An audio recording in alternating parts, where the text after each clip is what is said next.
আনন্দ আর উদ্বেলিত হলে তো এত পার্সেন্ট ভোট হয় না।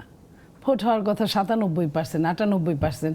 ওর দাদু, আমার বাবা, এই টাইপের মানুষরা শুধু যেতে পারবে না চাইলেই, কিন্তু আর সবাই তো যেতে পারবে। কিন্তু ভোট তো পার্সেন্টেজ কি বলে, পার্সেন্টেজ বলে যে মানুষ দায় সারা ভোট দিয়েছে, যাদের ইচ্ছে হয় নাই তারা যায় নাই।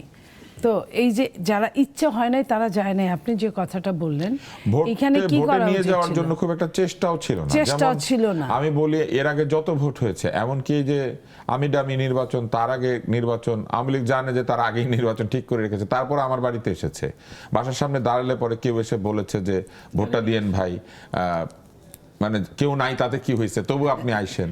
এবার কিন্তু আমাকে কেউ বলে নাই। আজকে যখন আমি ভোট কেন্দ্রে যাই, তখন কিছু রাজনৈতিক দলের কর্মী আমাকে বলেছেন যে ভাই, আমরা কিন্তু বলছিলাম যে আপনার কাছে যাইতে, বলছে আচ্ছা যাবে, কিন্তু পরে মনে আপনার কাছে কেউ যায় নাই।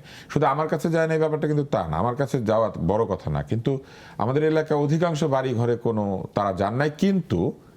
কিন্তু একটি দলের যারা লোক তারা বারবার করে গিয়েছে না, তারা মসজিদে জুমার নামাজের সময় আমাকে কিন্তু বলেছে ভোটের কথা। তারা কিন্তু আমার সাথে যখন দেখা হয়েছে ভোটের কথা বলেছে।